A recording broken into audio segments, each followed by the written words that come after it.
The storm has now arrived.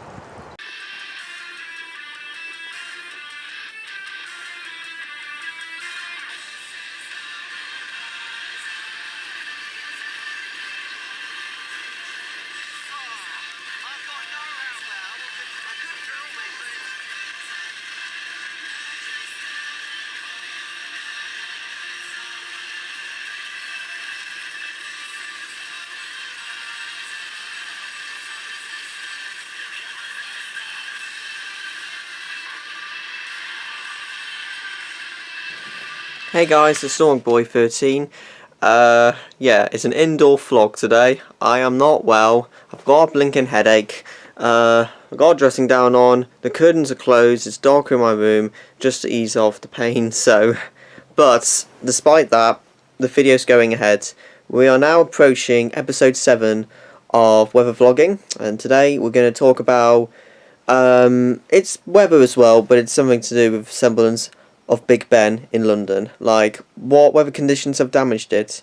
So difficult, but I'm gonna just describe in London the climate. You know, we have somewhat of a similar climate than this in our region, except it's a few degrees warmer generally most of the year around. London's quite noted for its extreme weather, but I wanna show you some facts about how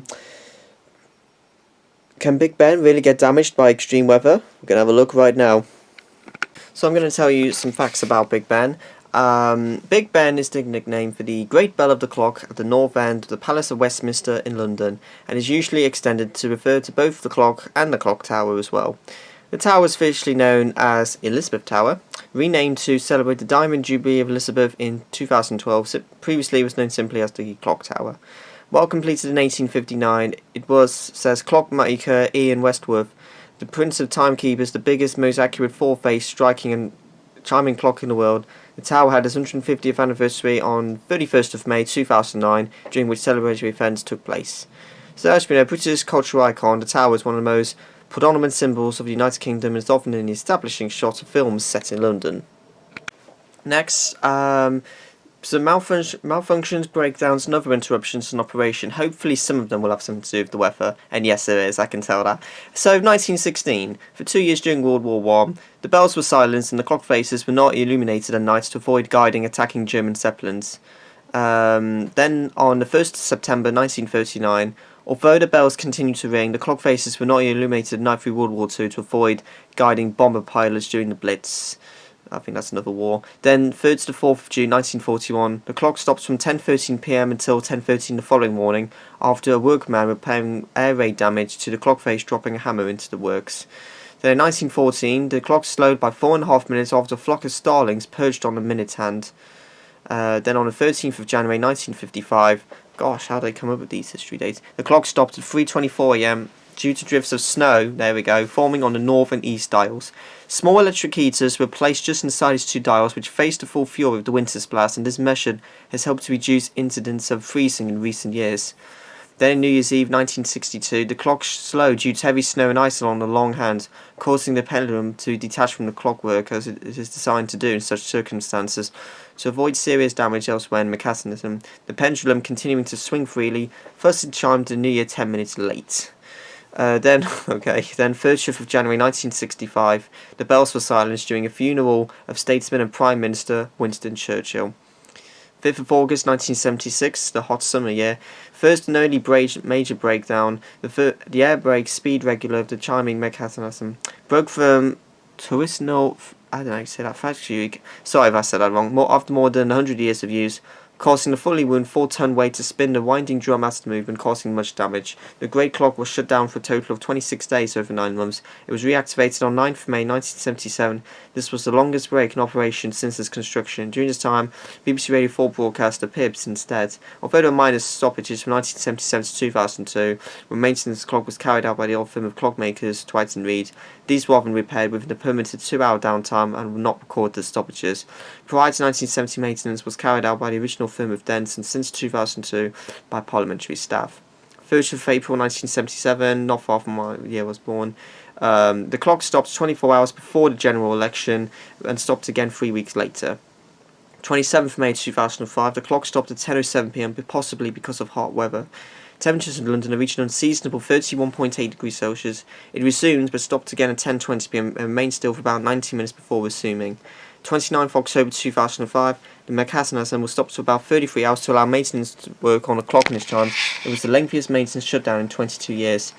Then 7 o'clock a.m. 5th of June 2006, the clock tower's quarter bells were taken out of commission for 4 weeks, as the bearing holding one of the quarter bells was worn and needed to be removed for repairs. So during this period, the BBC Radio 4 broadcast recordings of British Birdsong, followed by the Bips in place of the usual chimes. 11th August 2007, started a 6-week stoppage for maintenance. Bearings in the clock's chimes train and the Great Bell Striker was replaced for the first time since installation. During the maintenance works, the clock was driven by an electric motor. So once again, BBC Radio 4 broadcast the Pips during this time. The intention is that the clock should run accurately for a further 200 years before maintenance is again required. Then on 17th April 2013, the bells were silenced as a marker of profound dignity and deep respect during the funeral of Margaret Thatcher. Then, not far off, August 2015, the most recent one, the clocks were discovered to be running 7 seconds fast, and coins were removed from its pendulum to correct the error, which caused it to run slow for a time.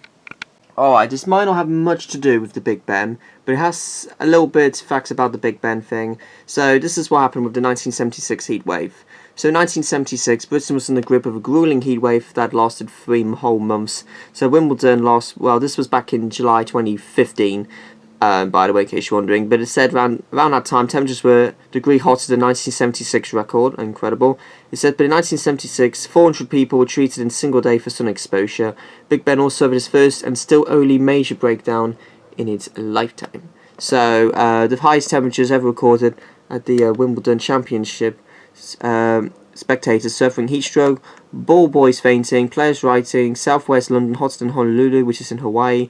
No, not the past few days, but it said the scorching summer 1976.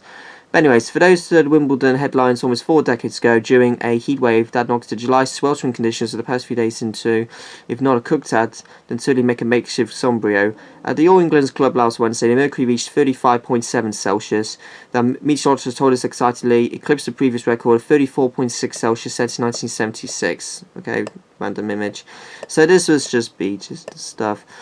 But the fleeting reference to 1976 to the catalogue of remarkable extremes for the summer, allowing all a spell of seemingly hot weather from mid-June to the end of August, including 15 consecutive days of 32 degrees more prolonged than any within living memory. They hit a story for nations so traumatised by the heat and accompanying droughts that those who lived through it will never forget. It will never forget at all. After all, Britain was a country more freely equipped and is now known for extreme weather, as I learned researching the scorcher of 1976 for a book, The Last Hot Summer. Or is it? There we go. Oh no, not that one yet.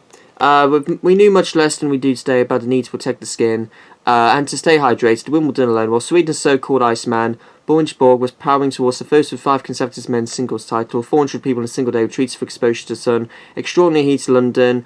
SW19 called for extraordinary measures. It was in 1976 the Wimbledon umpires were allowed to remove their jackets for the first time since the tournament began 90 years earlier.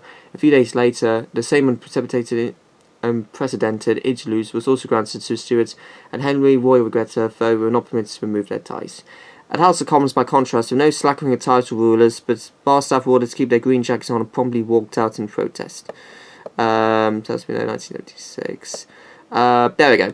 High above then, on August 5th, which was in 1976, the Big Ben clock suffered the first and still the only major breakdown in its long lifetime due to mental fracture. I don't know how to say that word. It stopped working for 3 weeks and seems another sign that Britain was grinding to a halt in the heat. The Ravens would doubtless have left the Tower of London too. It had not been too hot to fly. Across the country, it's too hot to do lots of things. Play football, for instance, in the country first division match between Manchester City and Aston Villa on August 25th. The City players collectively lost 4 stone in weight, and the captain Mike Doe had begs for an end to summer's soccer. Other energetic activity ceased too. One popular newspaper reported that couples all over Britain had put their love life in cold storage, published 25 hot tips to keep you cool when you start to feel fresh.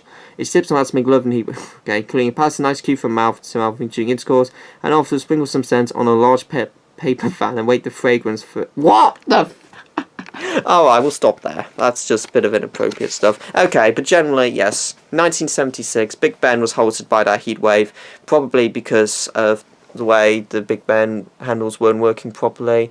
I think that's the only time it doesn't really cope with an extreme weather, because apart from the snow, 1962 to 1963, and the heat wave of 1976 in the UK, generally Big Ben is really, like, doable for all sorts of extreme weather. Alright, I'm going to show you a few videos of what Big Ben is like in the extreme weather, generally the lightning one. So let's take a look at the first one. So, hope you can see the screen clearly. Don't look at my face, just... This isn't taken in night time, so...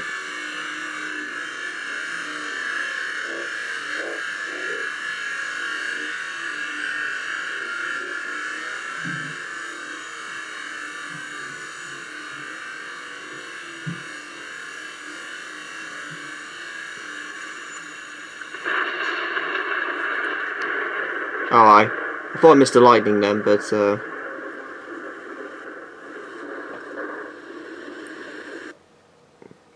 that video, there was actually Big Ben underneath, but unfortunately I failed to capture that in total of the camera, but that was where lightning was struck near there, but there should be a better video on that, so I could show you. There we go. So I'll just play that video and right, okay, this was 6 years ago. 6 years ago that was, so...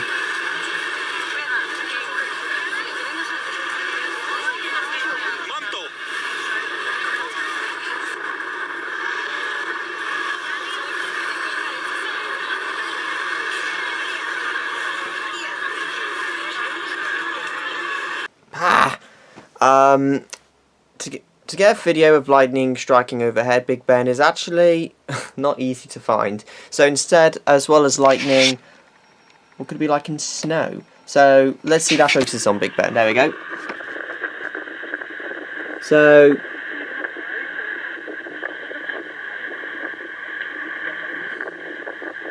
and you can see, usually Big Ben doesn't get halted by extreme weather, by lightning or snow.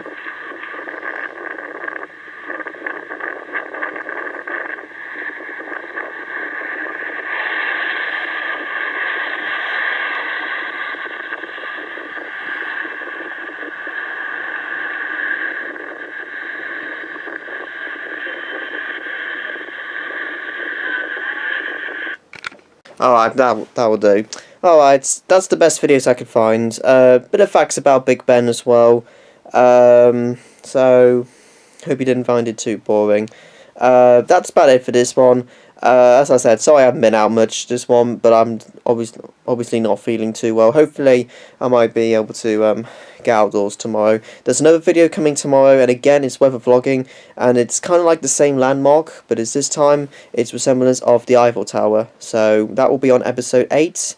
So hopefully there will be, well, some better information about it. As you know, Paris has a bit more in terms of the extreme weather than London has, so we might be able to get something out of it.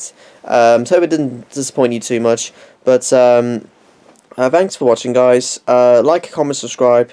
Want me to do any global weather forecasting? I know I said it loads of times. In the UK or in another country, comment below. And if you want me to do any extreme UK weather events, well, I'm going to be busy rest of the week, and then I'm off for the weekend.